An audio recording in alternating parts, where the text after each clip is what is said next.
Hello, hello, hello, hello. So, I was a bit caught off guard then. I was trying to upload the daily update that I do. But anyway, hi, it's Joanne here. I'm doing the live. I'm trying to set a schedule of going live at 8 o'clock my time and do that on a Sunday. And one of the things was, which is something I wanted to mention here, somebody who's subscribing and watching quite a lot of my videos, Beth, gave me a plan for why don't you do these videos, and these on these particular. I don't know the number of videos. She didn't say what day to do them or anything like that. And I just wanted to say again, I think I've mentioned this in another video, how useful that's been. And I completely underestimated. I don't know what to do with my hands. Sorry. Normally, the desk is a little bit higher and I kind of sit like this, but I'm experimenting with a different setup. I wanted to point out how useful it was to have that part of the decision making made. And it's like, go forward on this understanding that you do the 3 reaction videos, you do an interview, you do what I've called my art project, and you do a live. And when she said all of those things, and it was just a suggestion, it was a way to help out. When she said all of those things, I thought, it's way too much. I can't possibly do any of that. But I didn't realize that I was spending as much time and energy as I was thinking about what shall I do? What shall I film? When shall I post this? What will I do? So, as I say, I completely underestimated that side of things and how useful it would be to just have that decision made and move on. There was another thing that's happening with the plans side of things. That is originally, I said I'm going to do a daily document the journey. Well, I should have checked my microphone. Is it making boo? The microphone isn't moving. Okay. Normally I can see the little green dots moving, but I think it's okay. When I started and said I'm just going to hit record every day, I said to myself, I'll do this for a year. And I spoke to people within the first couple of weeks of that, and they said, ooh, you're going to do it for a month. And they were quite surprised that I was thinking I would do it for a year. Now, more recently, I'm getting close to the last 100 days, and I was thinking I'll do a bit of a countdown for that last 100 days of pushing myself a little bit more and what will I do. Now, in this 1 year experiment, it was supposed to be, is it possible for somebody like me to have a creative business? Somebody like me, meaning somebody who has found it quite hard to hit record, somebody who has the skills that I have in terms of tech or music or anything. My current skill levels, my current responsibilities in home life, my current health situation, my current situation. Is it possible for somebody like me to go on and do that? And I thought I would definitely have that answer after a year. And now I'm getting close to the last 100 days of that experiment. And I don't think I'm going to have an answer. Or I suppose the answer could be at the end of that 100 days, I don't know,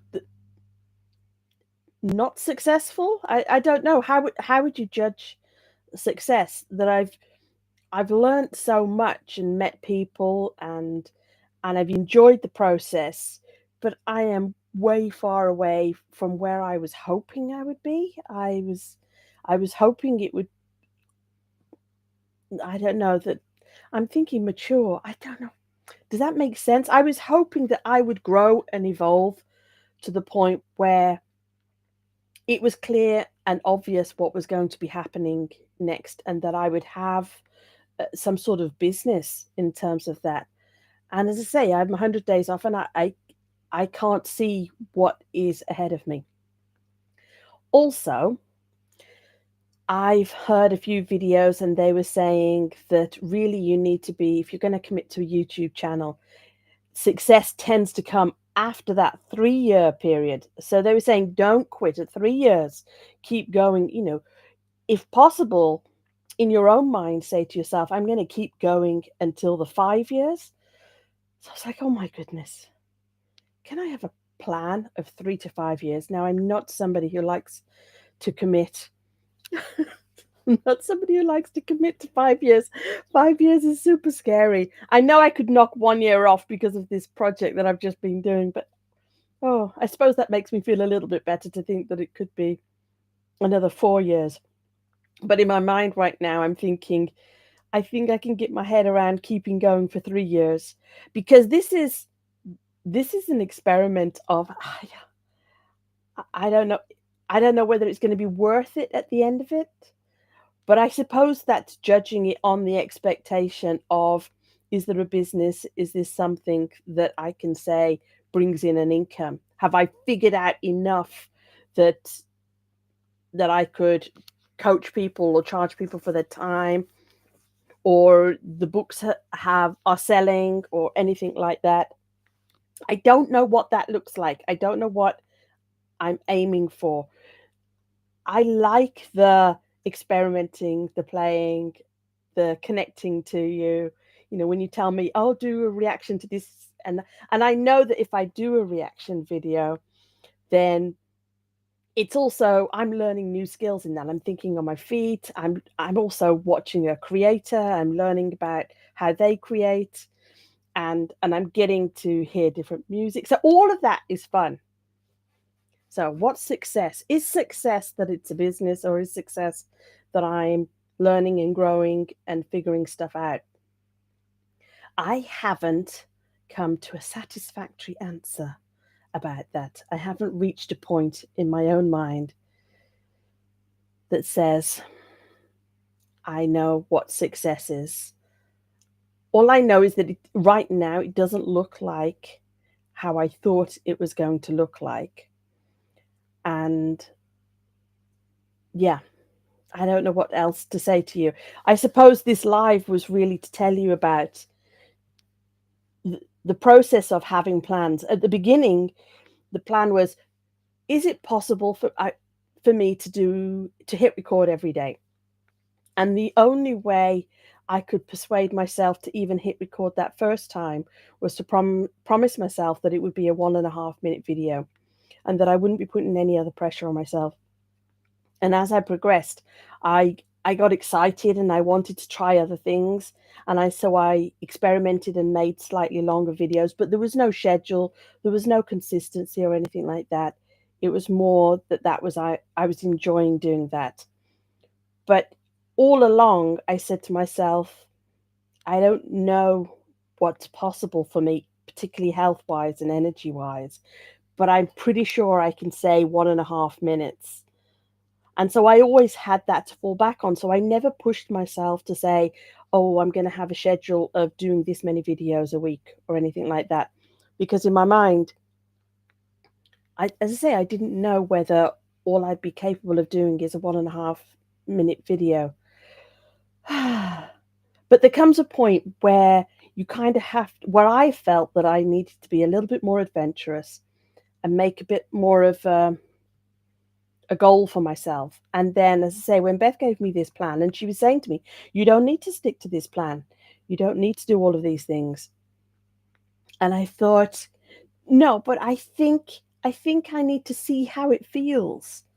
I think I think I've been too small in my planning, and there was a time where hitting record was really, really hard, really painful, really hard, really mental inner battle hard, where I thankfully, because I'd said I was going to do it every day, just having a cross or a tick against every single day made that easier because I knew that if I stopped one of the days, then I would stop completely. I know the way I work. So, and I've done these kind of things before of writing a post every day or drawing a cartoon every day. There's something about saying every day that is really helpful. So, I don't remember where I started now. I keep looking at the time and I know that nobody's joined me.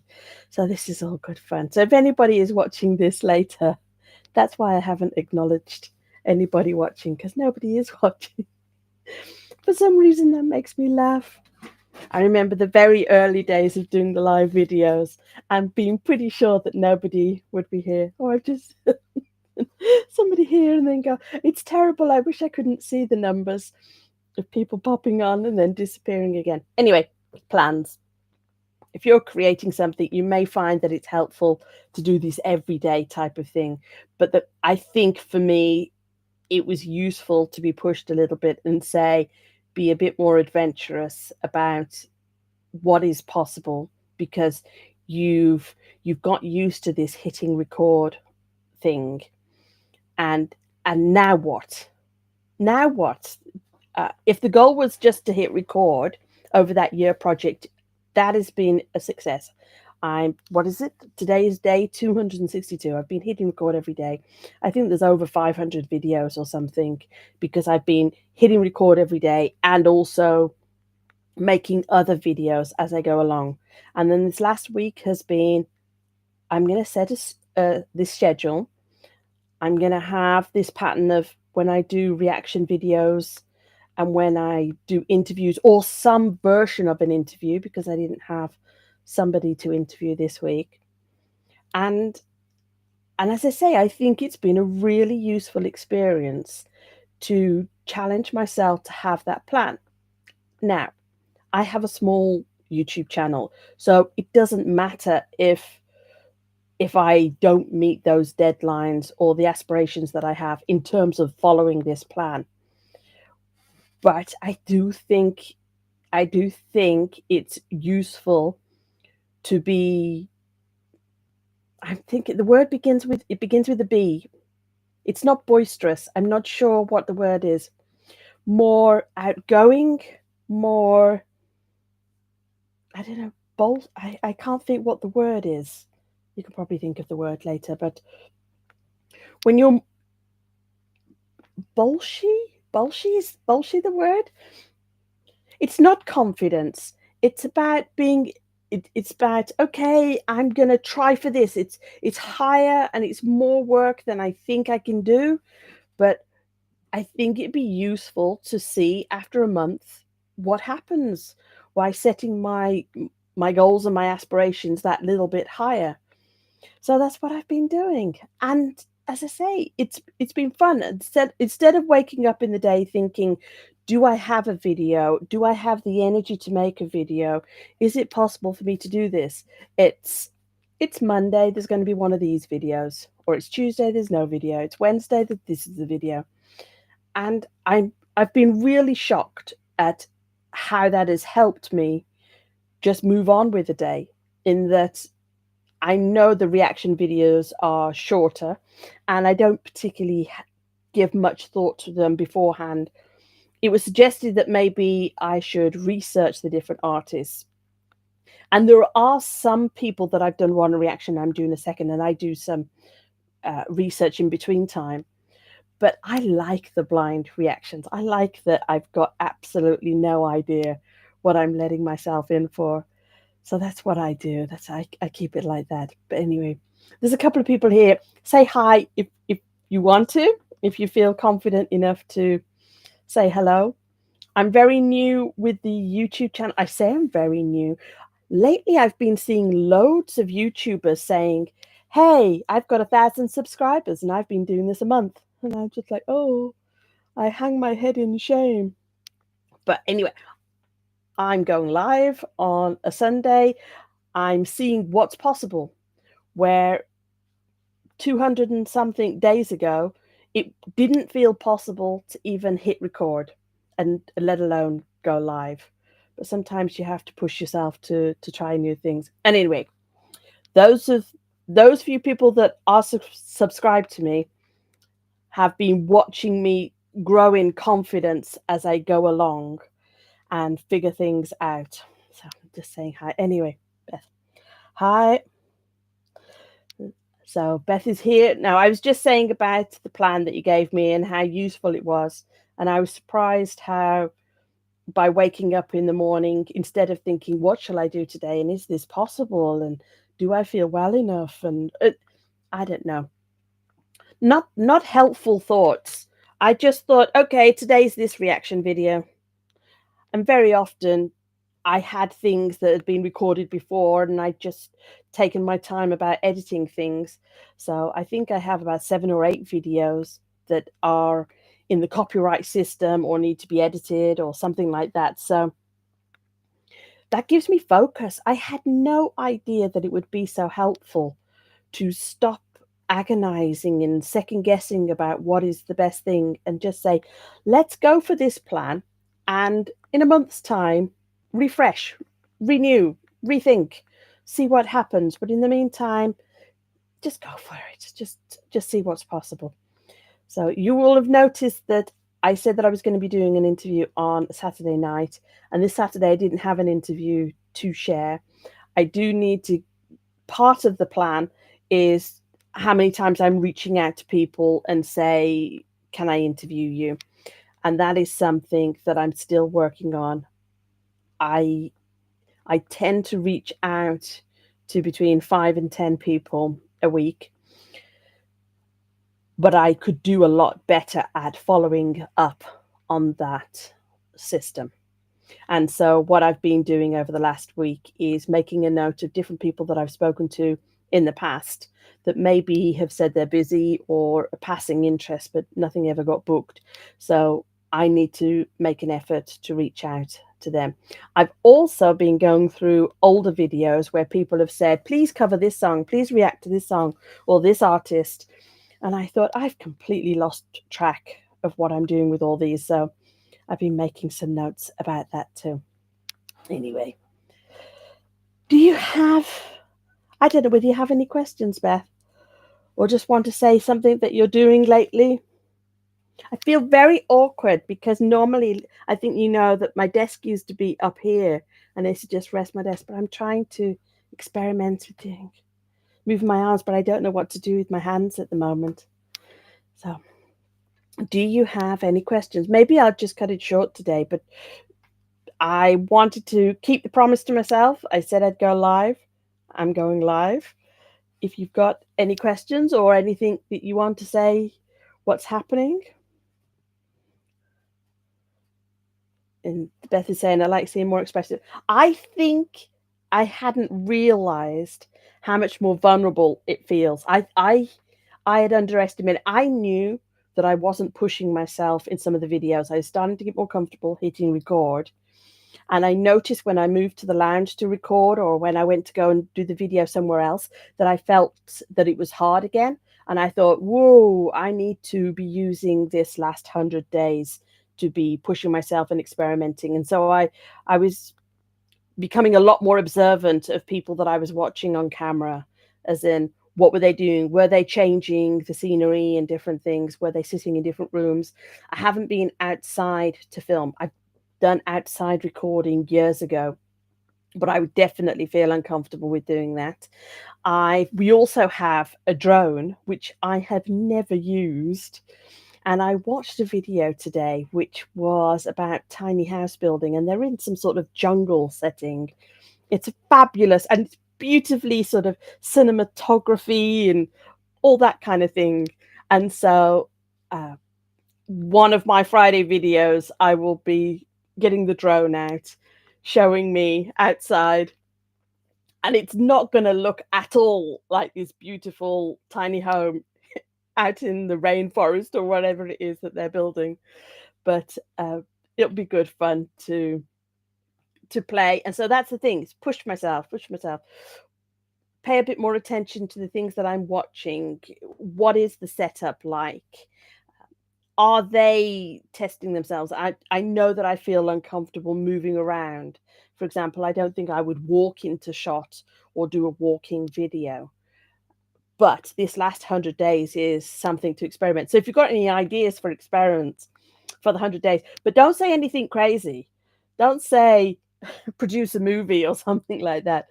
But it'd be interesting to know what you've spotted in different videos. That, as I say, I think I just need to keep growing, that comfort zone of, you can hit record if you're in this room or in that room or lighting setup or being outside or something like that. And then obviously I've tried the interviews, I've done the lives. So I have tried a few things, but I think I got a little bit easy on myself, and that this and knowing it's the last 100 days of this particular experiment is like, come on, don't be lazy. You need to push yourself a little bit more. So, any suggestions from you? Anything you've seen? I've noticed, I've seen some people have like little whiteboards and then they write on it and talk about things. I don't know whether I could keep a straight face and do something like that. Um, what else have I seen? A lot of people sort of sit side on. I've had a little bit of an experiment as in how should I sit? Um, as I say, I think this is it. The channel is small. I was speaking earlier, Beth, about what success and a lot of people I've heard talking about YouTube channels recently saying 3 to 5 years before you know whether it's working. And that's quite shocking. But at the same time, it's it takes a bit of the pressure off of now and this 1 year experiment of hitting record every day. It's like, no, a lot of people take 3 years or so. So chill. So um you're saying, sorry, I'm just trying to read what one of the suggestions was. So I think picking a topic to discuss each week. Yeah, yeah. As I say, I've got about 8 videos that's kind of a backlog of different reaction videos in particular, but I'm not sure I can release them because copyright and different things like that, which I've challenged. I've said about fair use, and I'm not sure how that's going to work. But I can see that I would like to link things up, and in particular, who I'm interviewing, whether I've covered any of their material or ideas relating to their work, and then I do the interview on the Saturday. So, but I think what I need to do is maybe get a little bit ahead of myself, where at the moment I'm just figuring out each week. So, for example, Monday's video is done and scheduled, and that's great. But Wednesday's is not. The Saturday interview is kind of sorted, not quite. So yeah, so I'm hoping that now I have this plan and I know I can see ahead a little bit more rather than having that internal debate of what am I doing each day and what am I doing, that I will start to have maybe a theme for the week or even an overall theme for the month of different types of things. Some people have asked me to do reactions to cartoons, and I've done a couple of reactions to, I think it was David Bowie, where he was giving an interview. And so I was reacting to the interview that he'd done. And I am a bit of a wordy girl, so I do like those kind of things. I know that a lot of people follow particular musical artists. And so I'm tempted to stay with the music because that's fun for me to experience something new, where the wordiness of an interview is probably something I'm more comfortable with and something that I would do all day every day. But I think the music is pushing me to experiment and try something new. But yeah, I think there's a temptation right now to say, "Oh, I know some of you. I'd like to create something that you enjoy." Instead of still thinking about it as an experiment, and I don't know what the right answer is, because obviously as soon as you do start to know some of the people in the audience, then yeah, obviously you're thinking of them and you're thinking, "Oh, I hope they like this." Um, but yeah, I think I also need to keep pushing myself and experimenting and reminding myself that this is early days and this is exactly the right time to be experimenting and trying new things. So I think picking it up. I'm just checking if there's any other comments. Anything else? I'm just going to shuffle in my chair. So, I'm sorry. I'm laughing because I've changed the setup, and I was supposed to have my iPad for reading the comments, but I've got very low charge on the iPad and it keeps turning off. So now I've got to squint the screen This is disgraceful. I do not have my act together. So, hi, Vicky. Evening, Joanne. Just seeing you alive. Hi. So, I do not have it set up. And for long distance, I normally wear glasses, but normally when I'm doing the videos, because of the lights and everything, I don't wear the glasses. So, I'm now finding out the challenges of having everything set up a little bit further away and then having the iPad not fully it's on a power save mode, so you have to keep touching it or it'll power down. Anyway, so there. So just said no worries. That's why that's part of the fun of doing these lives. Well, it's been part of the fun of the videos that I've made all along, is that I never pretended to be more experienced than I am. And so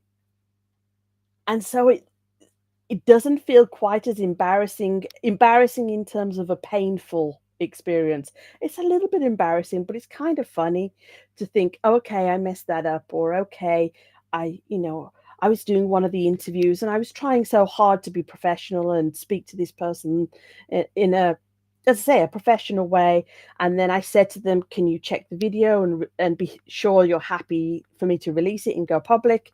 And then they wrote back to me and said, "You spelt my name wrong." And I was like, and I thought, this is not how I want to be showing myself. I mean, clearly it's better that they caught it than it was released and other people said, you spelt the name wrong." But it's a learning curve, and I'm realizing that I that being having that humility and saying, "Oh, it's okay. These people understand that I'm figuring this out and I'm doing my best." Oh dear me. So I'm just gonna have to squint to the screen. I can't believe I'm squinting at the screen again. Yeah, expect the unexpected. That was one of the things I haven't really spoken much about the past and what I used to do, but I did used to teach public speaking, which is probably quite a shock to you. I experience, sorry, I was just trying to prop the mic up here. I experience speaking to camera very differently to speaking in public. It's a feels unnatural to me. But also when I was doing speaking in public and when I was teaching that, I would get incredibly nervous with that. So for me, feeling confident speaking, each different situation feels very different and I have to build my confidence up again. So I don't know where I was going with that. Expect the unexpected. Oh, expect the unexpected. When you teach public speaking, they're saying expect the unexpected. And so really it's you need to experience things like all the lights going out or a problem with the presentation or something else going wrong or getting a cough and you need to stop and get some water, because once you've had those experiences then you know how to deal with them going forward. So it's actually really useful. But when I was teaching public speaking, my favorite thing to teach was the thinking on your feet. I wasn't so good at memorizing a speech or doing a script or something like that. But what I really liked is with the students, the thinking on your feet. And they said that was much more useful to them than doing a prepared speech. What they wanted to do was be able to do like a Q&A and express themselves clearly. So I haven't really spoken much about that because as soon as you say you did public speaking, everybody expects you to be amazing at speaking in every different format. And so I don't feel like I could communicate clearly enough that I experience speaking differently. So, for example, if I was going to meet somebody in person, even if I was only meeting them one on one, if I felt that the conversation was important, or if I had them on a bit of a pedestal, I would be really nervous, and there is quite a high likelihood that I would have brain freeze and not be able to say anything at all. So that's just part of okay, I build my confidence, but it's not a blanket confidence of I'm happy speaking in all situations or I'm happy having the camera on in every situation.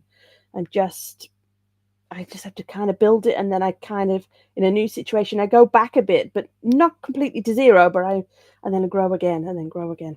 Anyway, Somebody else has just put a comment. For the new people that have come, I'm so sorry. I've got a new setup and I did not think it through. And the comments are a lot smaller than I thought that were going to be. So let me let me lean forward and read them. Beth was saying, I was wondering, Joanne, which people do you admire in terms of public speaking? And then Tone Deaf says, so glad you're live. Hi. I don't know whether some of you were there for Tone Deaf. I was just listening to his recording earlier. I didn't write many comments on it because I was too busy listening. And then Vicky says, well, it may not feel it, but you are a natural, I think. And people saying hello to Tone. I think what I'm realizing, this goes back to Beth's question about who do I admire. I think I'm realizing a lot more about my taste. I think reading from a script or having something prepared is a skill level above that what I have. I think to be good at that, to be relaxed and comfortable and to read and to be word perfect in the way that you repeat that is quite a skill. And I don't have that. My goal is to be conversational and relaxed. So in terms of the people that I watch as a speaker, I'm impressed with people that can move around the stage and feel very relaxed in their body. As I say, rather than the performance side of things, as in, ta-da, I'm doing a presentation. So in terms of podcasts, I do watch quite a lot of comedians, and it's been really interesting to me. I was listening to one of them and they were saying about recording their special for Netflix. And the other guy says, well, how many times did you practice and rehearse? And he said over 300 times, so that he could be word perfect for the recording that he was doing. And I thought, well, that's really interesting, because if I'm comparing myself, I feel like it's almost ad hoc that he's telling those jokes. They make it sound so light and so chatty and conversational, but clearly it's not.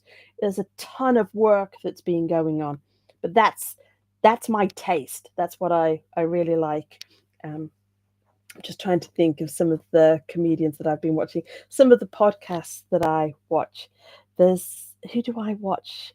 There's a American chap called Mike Birbiglia, and he is a little bit more on the word perfect precision, telling a story, and that's what his comedy and his shows are like.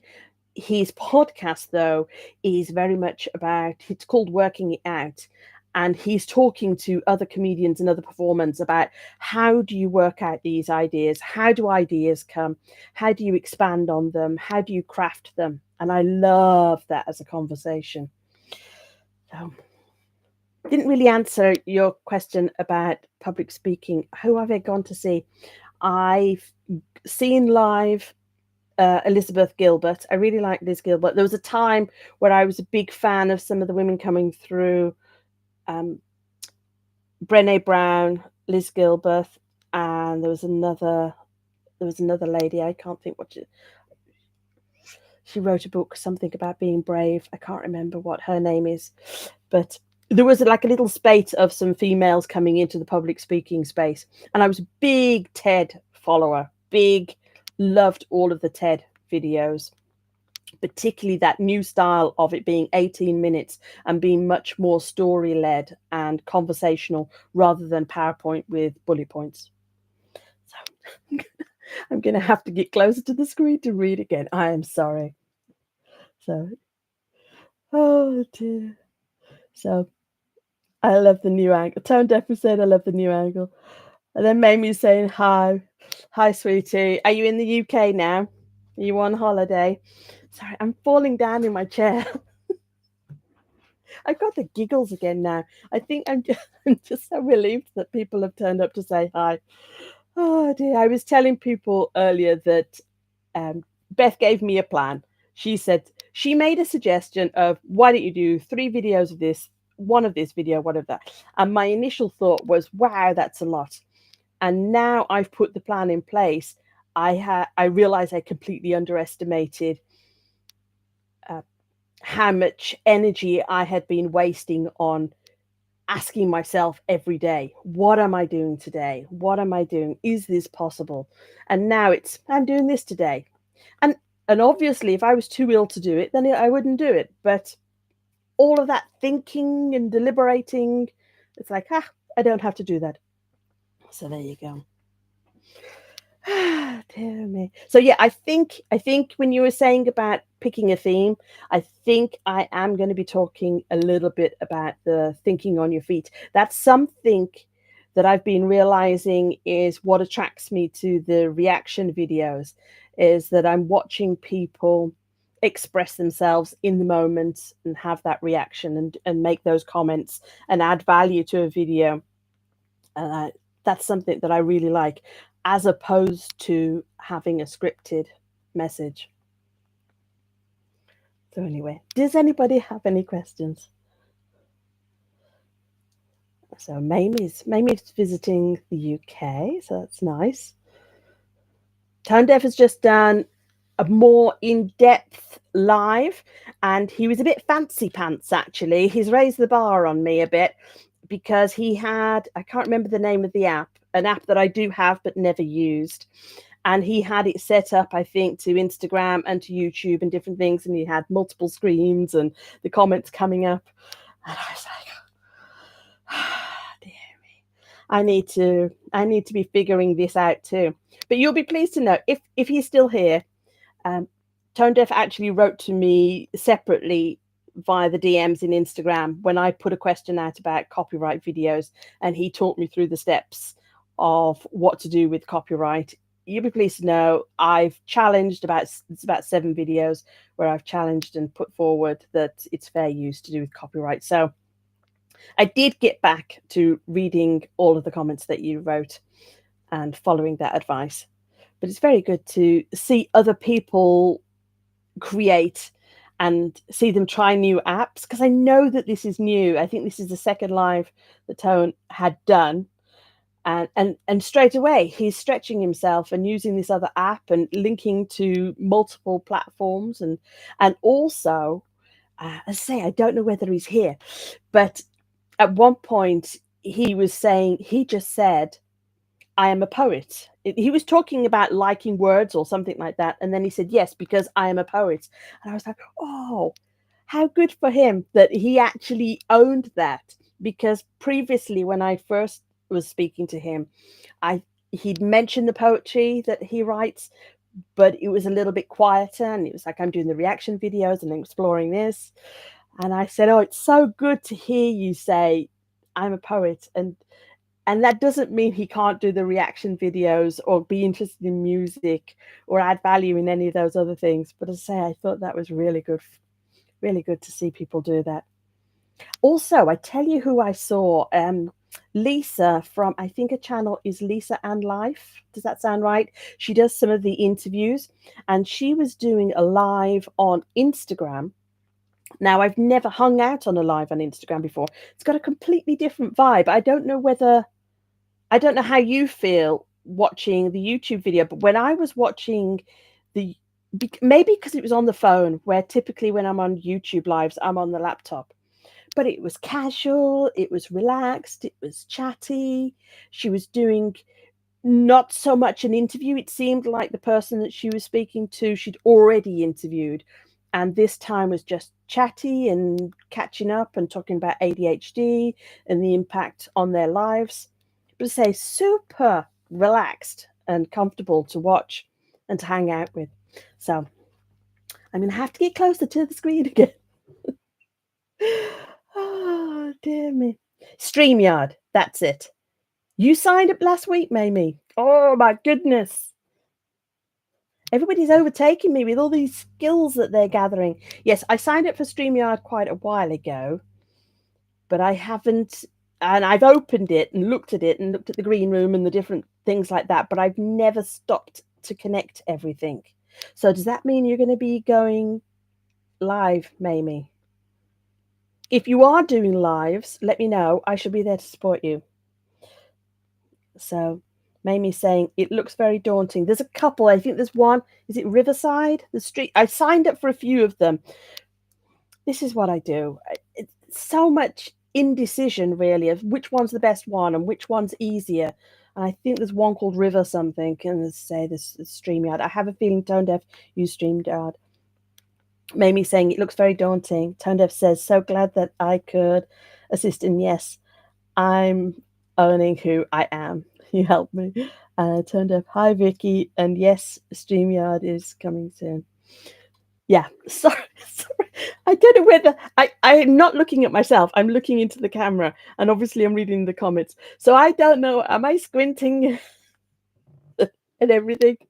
But yeah, I think one of the really big benefits of kind of doing some of the reaction videos and interviewing the other reactors is that seeing them more as fellow creators and very human and having their own internal battles of what's possible and what's not in terms of creating, seeing and hearing that and speaking to them and knowing them has been really useful rather than seeing them as being successful channel or they've got it all together. And then by realizing that they're not so different from me, that does make me feel that, okay, well, what could I do? And they've just tried this, so maybe I could try that and explore those. And it might sound like a competition, it, not a competition as in you must fail and I will win, nothing like that, but as a prodding, a prodding of don't sit back, keep pushing yourself, keep trying something new. I think that's, and I think also because I knew I was getting to that last 100 days of doing the daily document, the journey type of thing. And Mamie, I think you were saying, is that going to continue past the 1 year?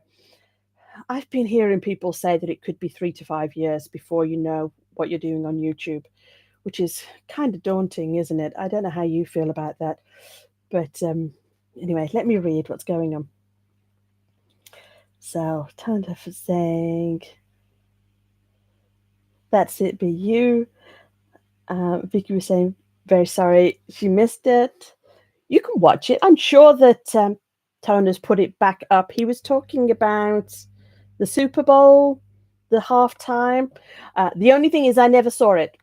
And so I didn't have a huge amount to say on the subject. So I was sitting, reading the comments and enjoying it. And quite a few people were emotional in the comments. But I was still catching up. I was like, okay, that's the conversation. So, but it's good. It's good. I was very impressed with the setup though. Multiple screens and the name coming up and the different handles for the different channels. Ah, dear me. Excuse me. I'm going to have to drink. So Vicky was saying I was watching. I haven't been seen to the heightened. She has. Sorry, I'm muttering because I'm half reading it.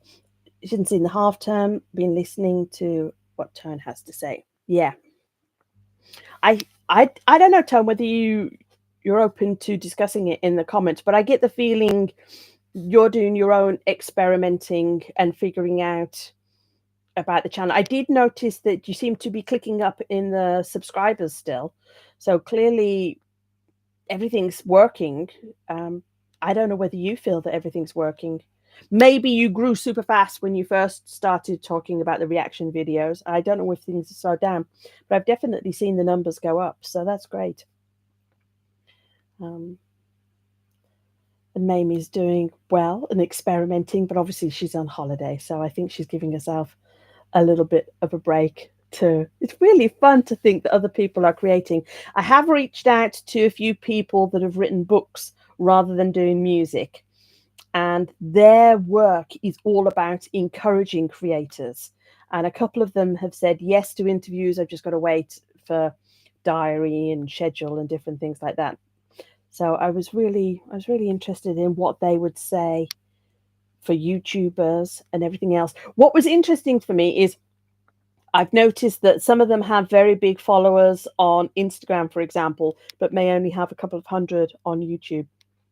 So clearly, people have their favorite platform. It might be that that's their favorite platforms. What I've also noticed is when I've reached out to a few people that are very popular on one particular platform, and I've suggested doing a video on YouTube, some of them have said, "Oh no, I couldn't do a video like that." They don't feel that they have the skills or the confidence to do that. So I think sometimes we watch somebody in their home, in their space and environment, and you just automatically assume that they're confident being on camera and doing their thing, and it's not necessarily true. So I'm gonna have to, I can't believe I'm doing this again. The Super Bowl halftime show was worth watching. Yeah. I wasn't sure. I hesitated. I was like, do I watch it with on tone deaf or do I watch it separately for myself? I don't know anything about this person and his music, and um it was in my to watch list, and then and now I feel like that party is past. I I don't know whether I'll ever catch up on that. And then Tone was saying, "Oh, please help me. I'll be my eyes are giving up now. I'll be tuning in for those interviews. I think that there's untouched and perfect view. Thank you." Ah, dear.